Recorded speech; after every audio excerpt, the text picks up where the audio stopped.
1998 May 11 ഉച്ച കഴിഞ്ഞ് 3:45 രാജസ്ഥാനിലെ പൊക്രാൻ മരുഭൂമി ഒന്ന് കുലുങ്ങി.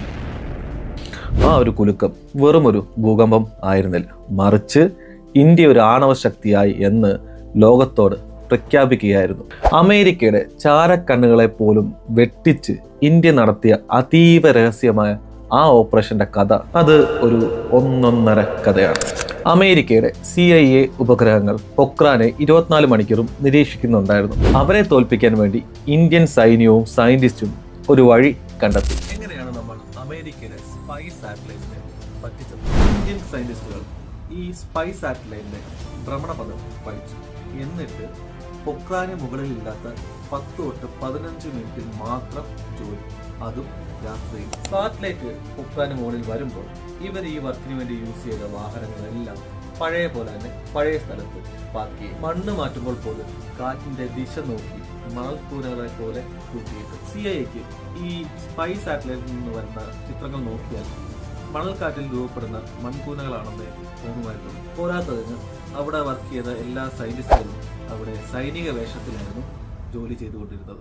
നമ്മുടെ APJ അബ്ദുൽ കലാം സാറിന്റെ പേര് മേജർ ജനറൽ പൃഥ്വിരാജ് എന്നായിരുന്നു. സ്ഫോടനം നടത്താൻ വേണ്ടി മണലിൽ ആഴത്തിൽ കുഴിച്ച കുഴികളുടെ പേര്, അതായത് ഷാഫ്റ്റുകളുടെ പേരും ഡിഫറെന്റ് ആയിരുന്നു. പ്രധാനപ്പെട്ട ഹൈഡ്രജൻ ബോംബ് പരീക്ഷിച്ച കുഴിക്ക് വൈറ്റ് ഹൗസ് എന്നും മറ്റൊന്നിന് ടാസ്മാൻ എന്നും പേരിട്ടു. ഉറങ്ങിക്കിടക്കുന്ന ഭീമൻ എന്ന അർത്ഥത്തിൽ ഒരു കുഴിക്ക് കുംഭകർണൻ എന്നും പേര് നൽകി. ഈ കുഴികൾക്ക് വേണ്ടിയുള്ള വയറിങ്ങൾ നടത്തി തന്നെ നമ്മുടെ വായുസേനയുടെ ഒരു വിമാനം അവിടെ തകർന്നു വീണെന്നും അതിനുള്ള തിരച്ചിലാണ് നടത്തുന്നതെന്നും വരുത്തി. ബാബ അറ്റോമിക് റിസർച്ച് സെന്ററിൽ നിന്നും പാതിരാത്രി പച്ചക്കറി ട്രക്കുകളെ പോലെ തോന്നിക്കുന്ന ചില ട്രക്കുകളിലാണ് ഈ ആണവ സാമഗ്രികൾ നമ്മുടെ പൊക്രാനിൽ എത്തിച്ചത്. മെയ് 11 രാവിലെയായിരുന്നു ഈ പരീക്ഷണം നടത്താൻ പ്ലാനിട്ടത്. പക്ഷേ കാറ്റ് പാകിസ്ഥാൻ അതിർത്തിയിലേക്ക് വീശുകയായിരുന്നു.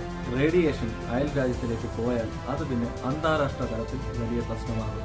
അത് മനസ്സിലാക്കി ഈ പരീക്ഷണം പിന്നെയും ഒരു 6 മണിക്കൂർ വൈകിപ്പിച്ചു. ആ സമയം മുഴുവനും കലാം സാർ ഉൾപ്പെടെ എല്ലാവരും കടുത്ത സമ്മർദ്ദത്തിൽ ആയിരുന്നു. ഒടുവിൽ ഉച്ച കഴിഞ്ഞ് 3:45 ബുദ്ധൻ വീണ്ടും ചിരിച്ചു. 3 സ്ഫോടനങ്ങൾ ഒരേ സമയം. അതിന്റെ ശബ്ദം ലോകം മുഴുവനും കേട്ടു. വിജയം ഉറപ്പിച്ച നിമിഷം doctor APJ Abdul Kalam sir നമ്മുടെ പ്രധാനമന്ത്രിക്ക് ഒരു സന്ദേശം അയച്ചു. ബുദ്ധ സ്മൈൽസ് അഗെയിൻ. അങ്ങനെ മെസ്സേജ് ഇടാൻ കാരണം 1974 നടത്തിയ ആദ്യത്തെ പരീക്ഷണത്തിന്റെ കോഡ് നെയിം സ്മൈലിംഗ് ബുദ്ധ എന്നായിരുന്നു. ഈ ഓപ്പറേഷന്റെ രഹസ്യ സ്വഭാവം സൂക്ഷിക്കാൻ വേണ്ടി അന്നത്തെ പ്രതിരോധ മന്ത്രിയായിരുന്ന ജോർജ് ഫെർണാണ്ടസിനെ പോലും അവസാന നിമിഷമാണ് കാര്യങ്ങൾ അറിയിച്ചത്. പ്രധാനമന്ത്രിക്കും APJ അബ്ദുൽ കലാം സാറിനും പിന്നെ ചുരുക്കം ചില ആൾക്കാർക്കും